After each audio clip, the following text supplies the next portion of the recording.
The restaurant fell silent, but it wasn't the kind of silence that comes naturally. It was heavy, charged, like the air just before a thunderstorm. The faint clinking of crystal glasses and the muted hum of whispered conversations seemed to stop all at once, as if the entire room were holding its breath. Under the soft golden glow of the chandeliers, every polished surface reflected tension back into the space. In one corner of the room, a wealthy French investor, dressed in an impeccably tailored navy suit, leaned slightly forward at his table, speaking in rapid, elegant French, his words flowing like water, smooth and confident. To anyone listening closely, his tone carried expectation, even command, as though he was not merely asking a question, but setting a challenge. At the center of the room stood the restaurant manager, a man whose posture was usually proud and assertive, but now his body language betrayed panic. His usually warm smile was gone, replaced with tight lips and darting eyes that scanned the room, desperately searching for help. It wasn't just a matter of courtesy. The investor's question wasn't small talk. It was about the future of a multimillion-dollar partnership, a deal that had been months in the making, a deal their corporate clients had staked everything on. And yet, in this glittering palace of prestige and power, not a single person on staff could respond. The investor repeated himself, this time slower, his voice cutting through the growing unease in the room. Some of the other diners glanced up, sensing the shift in atmosphere. The servers stood frozen, their immaculate black and white uniforms suddenly feeling more like restraints than attire. The chef, visible through the glass pass at the edge of the dining area, whispered something hurriedly to a sus chef, his forehead creased with anxiety. But it was the manager who looked closest to collapse. His carefully constructed world, this perfect illusion of control, was unraveling in real time. He knew the investor expected an answer, and he also knew silence would be interpreted as incompetence, maybe even disrespect. It wasn't just the restaurant's reputation on the line. It was his own. Every second of hesitation felt amplified, stretching into something unbearable. Then, from the far corner, a quiet movement broke the paralysis. A young black maid named Aisha had been clearing a table near the private dining alcove, her posture modest, her steps measured, doing everything she'd been trained to do. Be invisible. Efficient, silent. But in this moment, invisibility was impossible. She had heard every word the investor said. For a second, she hesitated, torn between obedience and instinct. She knew her place, or rather, the place she had been assigned, one where her role was to remain unseen, unheard, a background figure in someone else's performance of luxury. But she also knew the answer, and more importantly, she knew she could communicate it flawlessly. The weight of that knowledge pressed on her chest until she could no longer stay still. Her fingers tightened around the polished silver tray she held, and then she set it down softly, almost ceremoniously, on the nearby counter. She stepped forward, each movement deliberate, quiet but unshaken. The sounds of the restaurant seemed to sharpen in her ears. The muffled shifting of chairs, the distant hiss of soda pans, the nervous cough of one of the servers. As she approached the table where the investor sat, the manager noticed her instantly, his eyes widening in something between confusion and fear. "Aisha," he hissed under his breath, barely loud enough for the others to hear. "What are you doing?" Step back, but she didn't. Her voice, when it came, was soft but steady, like the first note of a melody that would soon change everything. "Excuses moi, monsieur, puis je vas aider?" For a split second, it felt as though the entire room froze around her. The words hung in the air, rich and precise, her accent fluid and natural, carrying none of the hesitation of someone improvising, but the ease of someone who had lived and breathed this language for years. The investor's eyes widened, his hand pausing mid-gesture, his expression flickering from impatience to curiosity to astonishment. He tilted his head, taking her in fully now, as though seeing her for the first time. The other staff exchanged bewildered glances, the servers whispering softly among themselves, as though trying to confirm they had all heard the same thing.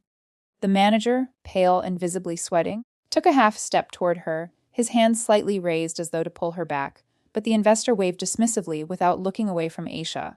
"None," he said firmly, his deep voice resonant with authority.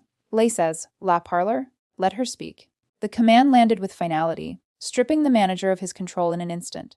All the subtle hierarchies of the room, the unspoken rules about who could speak, who must remain silent, who belonged and who didn't, fractured right there beneath the chandeliers. And so, Aisha spoke. Her voice carried clarity and poise as she explained, in fluent French, the details the investor wanted, the chef's choices for the wine pairing, the regional origins of each dish, the curated journey of flavors crafted specifically for his party. But she went further than the basics. She spoke of the cultural inspiration behind the menu, weaving details about the French influences on the chef's techniques, drawing from her own deep understanding of history and gastronomy. Every word was deliberate, every sentence structured with the elegance of someone who had not only learned the language, but mastered its soul. By the time she finished, a hush had fallen over the nearby tables. Diners who had previously been lost in their own conversations now watched openly, fascinated. The investor leaned back slightly, a slow smile spreading across his face, his earlier impatience replaced entirely with admiration. "Vous parlez comme un Parisien," he said finally, his tone warm, almost affectionate. "You speak like a Parisian." There was an unspoken acknowledgement in his gaze, an understanding of talent when he saw it, no matter where it came from. Before the manager could regain control of the situation, the investor turned toward him briefly, his voice shifting into accented but measured English. "She must join our table." The words hit like a thunderclap. The manager blinked, stammering as though struggling to process what he had just heard. "Es, sir, she's part of the cleaning staff," he said, the words slipping out clumsily, exposing the bias he usually kept hidden behind polite professionalism. There was an uncomfortable stillness as the implication settled into the air. But the investor's response was sharp, almost cutting. "Then perhaps you've misjudged her value." Those words reverberated far beyond the moment. They weren't just directed at the manager. They were aimed at everyone who had ever failed to see her. The silence stretched on for several beats, and then, as though releasing the entire room from its tension, the investor gestured toward the empty chair beside him and said gently, "Please, sit." Aisha hesitated, her heart pounding. She could feel dozens of eyes on her, the weight of expectations and assumptions pressing down on her shoulders. A part of her wanted to retreat, to slip back into the comfort of invisibility, to avoid disrupting the fragile balance of roles everyone had quietly agreed upon. But another part of her, stronger, steadier, told her this was not the moment to disappear. So she nodded once, respectfully, and stepped forward, taking the seat offered to her. The night changed after that. Conversations at the table shifted into deeper topics: international trade, Haitian history, the global interplay of cultures and language. Aisha contributed seamlessly, her words commanding respect without demanding it.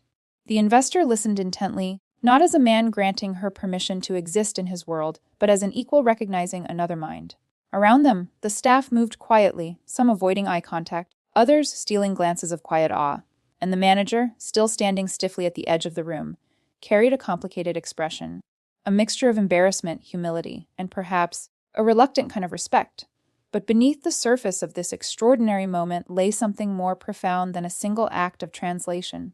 It was a collision of narratives, whose society tells us we are versus who we actually are. Aisha, a black maid, had been seen only through the narrowest possible lens by nearly everyone in that room. Her uniform had been mistaken for her identity. Her silence had been assumed to be ignorance. And yet, in less than 3 minutes, she had shattered every single one of those assumptions with nothing more than her voice. She didn't just answer a question that night. She disrupted an entire hierarchy built on appearances, power, and prejudice. And while the deal was eventually signed, while the investor left satisfied and the restaurant staff exhaled in relief, there was no going back to the world as it had been before she spoke. Because once you see someone fully, once you understand the depth of their humanity and brilliance, you cannot unsee it. This took place inside one of New York City's most exclusive fine dining restaurants, a place where power and elegance were displayed as effortlessly as the flicker of candlelight across polished wine glasses. The space was designed to intimidate and impress, marble floors so pristine they reflected the chandeliers above like liquid light, walls adorned with hand-painted murals of European countrysides, and tables dressed in ivory linens so crisp they looked untouched by human hands.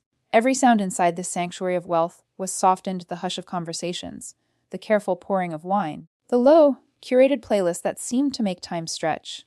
This was not a restaurant meant for ordinary people. It was a stage for the elite, where billion-dollar contracts were toasted with vintage champagne and where success was measured not just by money but by exclusivity. It was a space designed for those who belonged, and, perhaps more importantly, for those who didn't. The staff understood this better than anyone. They had been trained for weeks, some even months, in the art of perfection, how to anticipate needs before words were spoken, how to glide between tables silently like shadows, how to maintain a smile that looked effortless even when exhaustion burned behind their eyes. Mistakes weren't just frowned upon here, they were catastrophic. And in this unspoken hierarchy, The roles were rigidly defined: servers served, managers commanded, sommeliers whispered secrets about vintages, and the maids, the lowest on the chain, were meant to exist quietly, always moving but never seen, essential yet invisible. Among those maids was Aisha, a 27-year-old Haitian American woman who had been working at the restaurant for just over a year. To most, she was simply part of the background, the figure clearing plates, folding napkins, and wiping down glassware without interrupting the curated illusion of effortless luxury. But what no one knew, not her fellow staff, not the customers, and certainly not the manager, was that Aisha was far more than the uniform she wore. Her story began far from Manhattan's glittering skyline, in Port-au-Prince, Haiti, where she was raised in a family that prized education and resilience above all else. Her father had been a teacher, her mother a nurse, and from an early age, she had been surrounded by books, debates, and ideas that stretched far beyond the limitations others assumed for her. By the time she was 16, she was fluent in 4 languages: Haitian Creole, French, English, and Spanish. Her gift for languages wasn't something she had studied mechanically. It lived in her, woven into her identity, a bridge between cultures and histories. Her father used to tell her, "Language is power, ma chérie. It's the key they'll never see coming." Driven by that belief, Aisha earned a degree in international relations from one of Haiti's top universities, graduating near the top of her class. She had dreams once, dreams of working for the United Nations, of advocating for small island nations in the fight against climate change, of traveling the world to broker dialogues between cultures. But life, as it so often does, had other plans. After her father's sudden passing, financial responsibilities forced her to move to the United States, where the promise of opportunity clashed violently with the reality of systemic barriers. Despite her qualifications, every door she knocked on seemed to close in her face. Her name, her accent, her skin, each carried weight in a city that pretended to be meritocratic but measured worth through hidden prejudices. So when she took the job at the restaurant, it wasn't because she lacked ambition. It was survival. It was temporary. It was supposed to be a bridge to something greater. And yet, a year later, she was still there, blending into the background like she had been trained to do. Her uniform was immaculate, her composure unshakable. But beneath that quiet exterior was a mind constantly observing, absorbing, understanding. She knew the restaurant's menu better than some of the servers. She could recall the origins of every wine on the list and trace the culinary influences on each dish with precision. But she also understood something deeper, the choreography of power in the room. She noticed who received smiles and who received glances, who was heard and who was ignored, who felt entitled to speak and who was trained to stay silent. That night, the stakes were unusually high. The restaurant was hosting an exclusive dinner for a group of executives from a powerful investment firm and a visiting French investor whose portfolio controlled hundreds of millions of dollars. The deal being discussed that evening had been weeks in the making, carefully orchestrated by lawyers, consultants, and strategists who had chosen the restaurant as neutral ground for its discreet luxury. The manager, a man named Charles, had been rehearsing the evening for days, obsessing over every detail, terrified that anything less than perfection could cost the restaurant its reputation and his own standing in the eyes of the wealthy clientele. He had instructed the staff repeatedly, "Stay in your place, no improvisations, no mistakes." But perfection, of course, is fragile. It was shattered when the French investor, midway through his entree, asked a question in flawless, rapid French, one that required an answer none of the servers could provide. Charles froze. The servers froze. Panic rippled through the staff as though someone had suddenly cut the strings holding the evening together. They didn't understand him, couldn't respond, and the silence stretched painfully across the polished table where a multi-million-dollar deal now hung in the balance. Aisha had been nearby, clearing glasses at an adjacent table. She understood every word the investor had said. In fact, she had understood everything he had been discussing all evening, the nuances in his tone, the subtle criticisms of the menu, even the humor buried in his cultural references. But knowledge wasn't enough. She also knew the rules. This was not her role, not her place, and stepping outside those invisible boundaries was dangerous. Employees who blurred the lines often found themselves punished, even replaced. She had seen it happen before. Still, as the silence deepened and the weight of the investor's expectation grew heavier by the second, she felt something within her shift. She thought of her father's words. She thought of the degree gathering dust in a drawer at home. She thought of the hundreds of times people had underestimated her, dismissed her, rendered her unseen. And so she stepped forward, setting down the tray she held with deliberate care, her movements calm even as her heart raced. The distance between her and the table felt impossibly long, every step an act of quiet rebellion. She didn't look at Charles, though she could feel his panicked gaze burning into her. Instead, she focused on the investor, whose eyes flicked toward her as she approached, curious but still expectant. When she spoke, her voice carried softly but firmly into the hush that had overtaken the room. Excuses, moi. Monsieur, puis je vous aider? The sound of her words, perfectly enunciated, fluid, confident, broke the tension like glass underfoot. Every nearby diner turned to look at her, as if the very idea that she could hold the answer was unimaginable. The server stood frozen, caught between awe and fear, while Charles instinctively took a half step forward, whispering under his breath, Aisha, stop. This isn't your role. But the investor, surprised and intrigued, raised a hand to silence him without ever looking away from her. Non, he said simply, his voice commanding. Lysa's la parlor. It was in that moment that everything shifted. Aisha took a small breath and began to answer his question with the same elegance and precision she had always reserved for her dreams, not her reality. She didn't just translate, she engaged. Her tone carried the subtleties of someone who had lived in the language, who understood not just the words but their weight, their music. She spoke of the restaurant's preparations, the curated wine selections, the regional inspirations behind the dishes, each phrase delivered with calm authority. The investor leaned back slightly, a faint smile playing on his lips, listening intently. Around them, the room grew still, the whispers replaced by something else entirely, a collective, stunned silence. When she finished, the investor tilted his head, studying her with newfound respect. Vous parlez comme un Parisien? He said warmly, almost admiringly. You speak like a Parisian. Excuse me? She said softly, her voice cutting gently but firmly into the tense silence, switching seamlessly into flawless French. Monsieur, puis je vous aider? Her words were smooth, effortless, and precise, like a pianist striking the perfect opening chord. For a moment, time seemed to slow. The French investor's head snapped toward her, his eyebrows arching high, his lips parting slightly as if to confirm what he'd just heard.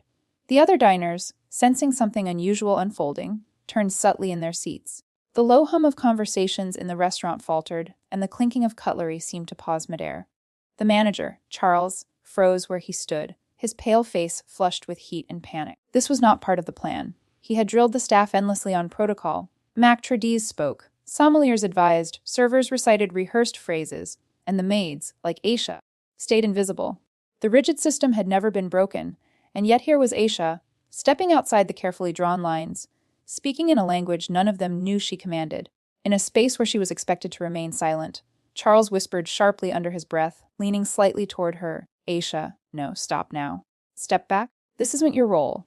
His voice trembled, not just with anger but fear. To him, this was chaos.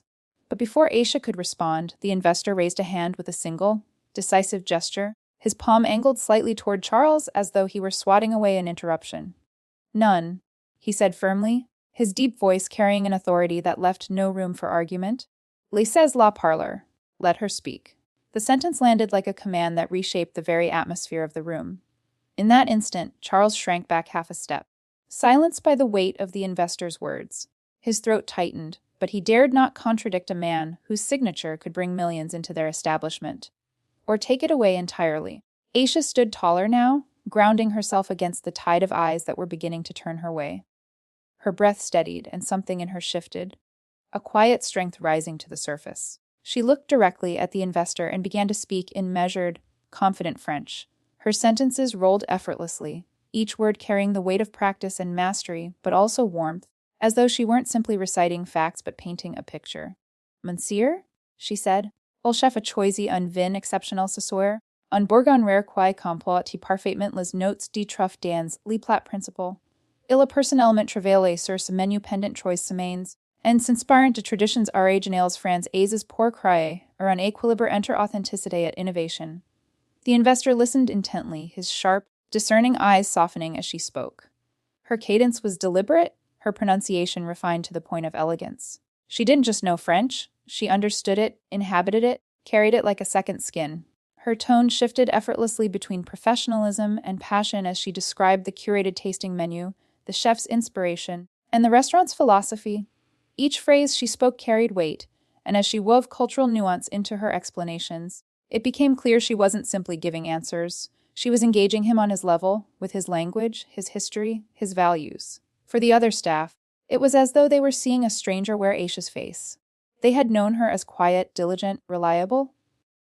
The woman who cleared tables without complaint, who stayed late to polish the wine glasses, who avoided confrontation and blended seamlessly into the background. None of them had ever imagined this. Her command of language, her confidence, her calm under pressure. Two servers stood frozen near the wine cellar, exchanging bewildered looks. One whispered almost inaudibly, "Did you know she could do that?" The other shook her head slowly, eyes wide. Not a clue. Even Charles, despite himself, couldn't hide the slight tremor of awe beneath his frustration. His panic hadn't disappeared. He still worried about breaking protocol, about what his superiors might think. But there was something undeniable about the way Aisha owned the moment. She wasn't overstepping. She wasn't reckless. She was saving them, all of them, from what could have been a humiliating disaster. Still, a knot twisted in his chest, a complicated blend of pride, fear, and resentment. Meanwhile, the investor leaned back in his chair, folding his arms across his chest, watching her closely. A faint smile tugged at the corner of his mouth, not condescending but curious, as though discovering a hidden gem in the most unexpected place. Loder accent? He said softly when she paused for breath, chaste impeccable. On dirait que vous avez étudié de Paris. Your accent is impeccable. It sounds as though you studied in Paris. Aisha smiled faintly, her posture relaxed but dignified. None, monsieur, she replied gently. J'ai appris France as in Hadanti. Mais je crois que la langue vite mieux quand on la parle avec le CBR nest, si passe. No, sir, I learned French in Haiti. But I believe a language lives best when it's spoken with the heart. Don't you agree? The investor laughed softly, nodding with approval, his demeanor softening further.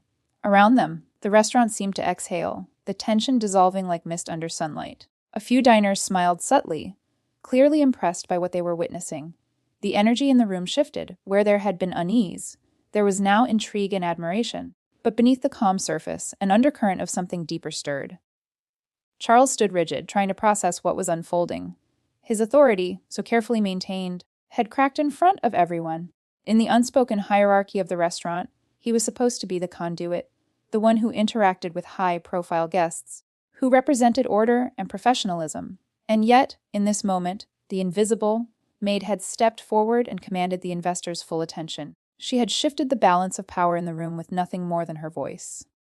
"Aisha," Charles whispered again, this time more hesitantly, almost pleadingly. He wasn't sure if he was trying to pull her back into place or simply grappling with the knowledge that the structure he relied on might not be as stable as he thought. But she didn't falter, didn't look back at him. The authority she carried now didn't need permission, and that terrified him more than her act of defiance itself. The investor leaned forward slightly, resting his elbows on the table, now fully engaged. Et dites, moi, he continued in French, quidist si que vos pensez du menu vos amis. Je veux savoir votre avis personnel.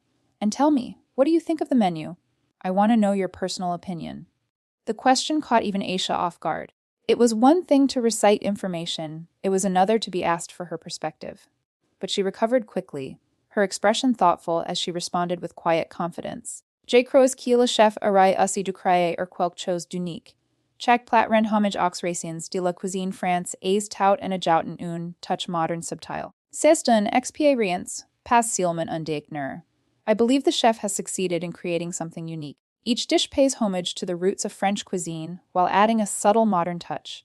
It's an experience, not just a dinner. The investor's smile deepened, his approval now undeniable. He glanced briefly at Charles, whose jaw tightened under the weight of the unspoken exchange. Impressive, the investor said softly, switching into lightly accented English for the first time that evening. Very impressive. And then came the moment that broke the last thread holding the old hierarchy together. He gestured toward the empty chair at his table and said, with deliberate clarity, "You must join us." There was a ripple across the room, subtle but palpable. A server gasped quietly near the bar. A few diners exchanged knowing glances, sensing the significance of the invitation. Charles stiffened visibly, taking a sharp breath before stammering out, "S, sir, she's part of the cleaning staff." The investor didn't even let him finish. His gaze locked onto Charles with cool, deliberate force as he interrupted, his tone sharp and unyielding. "Then perhaps you've misjudged her value." The words fell like a stone in the center of a still pond, sending silent waves outward that touched everyone within earshot. They weren't just directed at Charles, they were a judgment on an entire system built on quiet assumptions. Who belongs? Who matters, who is seen, and who is dismissed without a thought? Aisha's chest tightened as the meaning of the moment settled around her. She glanced briefly at Charles, then back at the investor, her face composed but her heart pounding like a drum. For so long, she had moved through this place as if invisible, her brilliance tucked away beneath layers of uniforms, hierarchies, and the weight of other people's expectations. Now, with a few sentences in a language she had been told would open doors, she had cracked one wide open. When Aisha finished speaking, the entire room seemed to hold its breath, as though every clink of silverware, every shifting of chairs, and every murmured conversation had been suspended in time. The wealthy French investor leaned back in his chair slowly, his hand lightly resting on the edge of his wine glass. His gaze, sharp but softened now by admiration, lingered on Aisha. A small, almost imperceptible smile curved his lips as he tilted his head, the chandelier light catching the faintest glimmer in his eyes. Finally, he spoke, his voice warm, rich, and deliberate. Vous parlez comme un Parisien?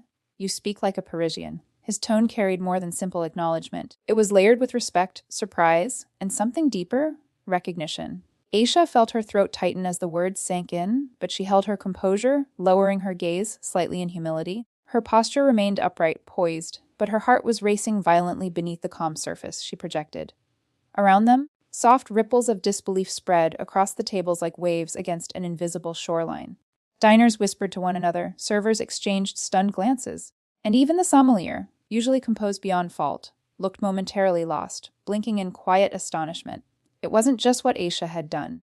It was who had done it, the maid no one had thought twice about, the woman who polished crystal glasses and cleared empty plates, the one meant to be silent, had just become the voice that saved the night.